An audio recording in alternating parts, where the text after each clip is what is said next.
Hello दोस्तों, competition genius world centre में आपका स्वागत है। आज का टॉपिक है हिंदी। हिंदी का व्याकरण पढ़ाया जाएगा, जो कि झारखंड बीएड एंट्रेंस एग्ज़ाम के लिए काफ़ी फ़ायदेमंद है, लाभदायक है, जिसकी तैयारी कराई जा रही है कंपटीशन जीनियस वर्ल्ड सेंटर में। तो इसलिए आप इस चैनल को ज़रूर सब्सक्राइब करे बिना ना जाएं, और सब्सक्राइब ज़रूर करें ताकि आपको अच्छे से तैयारी कराई जाए और अच्छे से तैयारी करके आप सरकारी बीएड कॉलेज ले सकते हैं, जिससे आपको काफ़ी फ़ायदा होगी। तो इसलिए कंपटीशन जीनियस वर्ल्ड सेंटर को ज़रूर सब्सक्राइब करें। ज़्यादा देर ना करते हुए हम लोग आते हैं टॉपिक पर, जो कि है आपका टॉपिक है संज्ञा। ठीक है, पहला वर्ड है संज्ञा। सर्वनाम और काल और तथा अव्यय के बारे में बात करेंगे।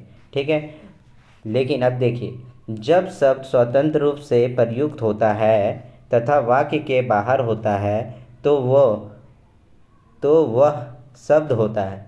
जब शब्द स्वतंत्र रूप से क्या होगा, प्रयुक्त होता है और वाक्य के बाहर होता है तो क्या कहलाता है, शब्द कहलाता है। ठीक है, हम लोग जान गए कि शब्द किसको कहते हैं, तो वाक्य के बाहर जो होता है वो शब्द कहलाता है। किंतु जब वह शब्द वाक्य के अंग के रूप में प्रयुक्त होता है तो वह शब्द क्या कहलाता है, पद कहलाता है। क्या कहलाता है, पद कहलाता है। जब वाक्य के अंग के रूप में प्रयुक्त होगा वो क्या कहलाएगा, पद कहलाएगा। ठीक है, पद के 5 भेद होते हैं। पद के कितने भेद होते हैं, तो 5 भेद होते हैं। याद रखिएगा दोस्तों, पद के कितने भेद होते हैं, तो 5 होते हैं। पहला क्या है, संज्ञा। दूसरा क्या है, सर्वनाम। तीसरा क्या है, विशेषण। और चौथा क्या है, क्रिया।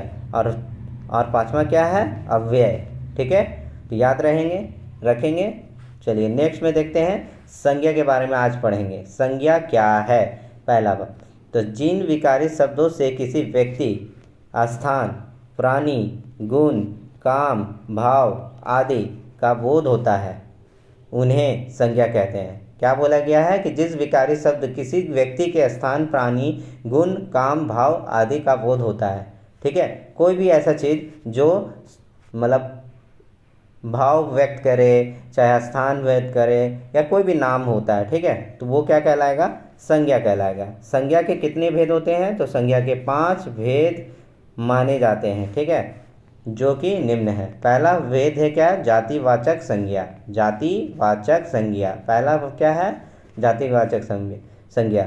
जिन संज्ञा शब्दों से किसी एक ही प्रकार के अनेक वस्तुओं का बोध होता है उन्हें जातिवाचक संज्ञा कहते हैं। जैसे घर कहने से सभी तरह के घरों का, पहाड़ कहने से संसार के सभी पहाड़ों का, और नदी कहने से सभी नदियों का जातिगत बोध होता है। जैसे कि पहाड़ बोल दिए तो पहाड़, बहुत सारा पहाड़ का व्यक्त कर दिया।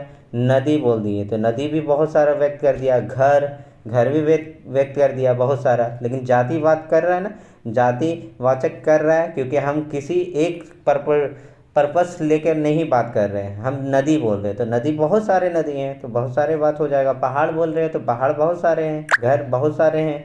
तो अब देखिए, जातिवाचक संज्ञाओं की स्थितियाँ हैं, जैसे भाई, माँ, अध्यक्ष, मजदूर, घोड़ा, हिरन, कुर्सी, मकान, आंधी, तूफान आदि। ये सब क्या है कि अगर हिरन बोले तो हिरन तो सभी हिरन का बात हो जा रहा है। कुर्सी तो सभी बात हो जा रहा है। मकान सभी के बारे में होता है। आंधी सब जो हो रहा है। तूफान, तो ये जाति क्या बता रहा है, जाति बता रहा है। ठीक है, नेक्स्ट में देखते हैं।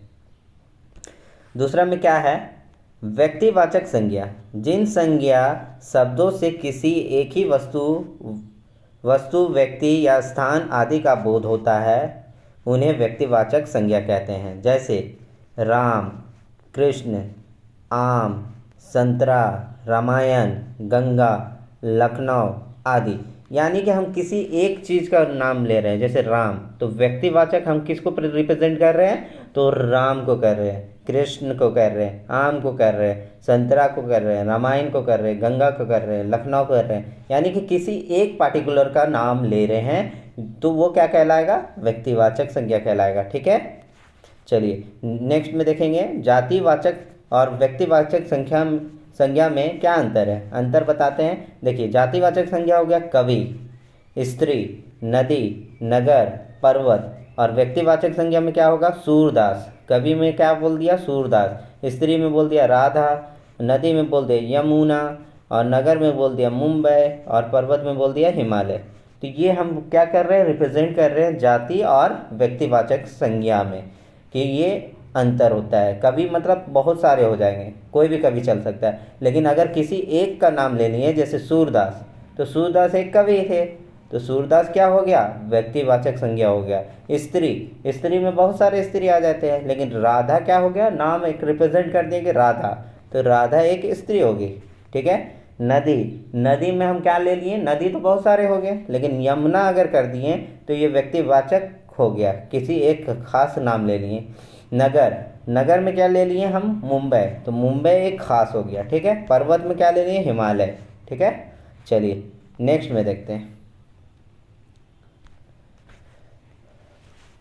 तीसरा, भाववाचक संज्ञा किसको कहते हैं, देखते हैं। जिन संज्ञा शब्दों से किसी वस्तु के गुण, दशा या व्यापार का बोध होता है उन्हें भाववाचक संज्ञा कहते हैं। जैसे कि सुंदरता, जवानी, बचपन, उन्नति, मित्रता आदि।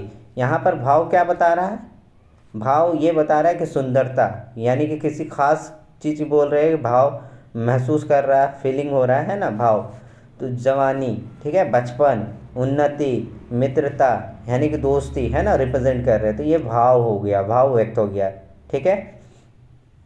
अब देखिए चौथा में समूहवाचक संज्ञा। समूहवाचक संज्ञा किसको कहते हैं, तो देखिए जिन संज्ञा शब्दों से एक ही जाति की वस्तुओं के समूह का बोध होता है उन्हें समूहवाचक संज्ञा कहते हैं। यानी कि एक ही जाति को रिप्रेजेंट करेगा समूह में, जैसे कि कक्षा, सेना, कुंजी आदि।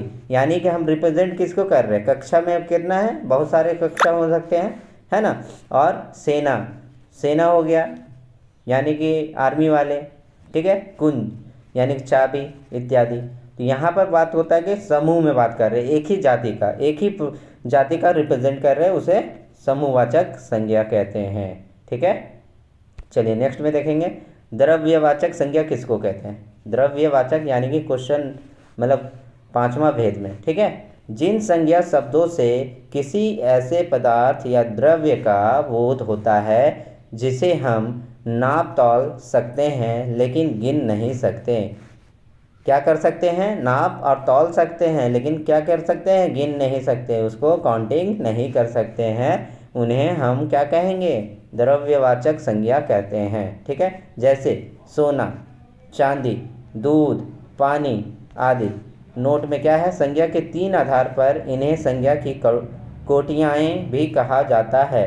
ये लिंग, वचन और कारक होते हैं। ठीक है। लिंग, वचन और कारक, तो ये आपको रिप्रेजेंट कर रहा है। ठीक है।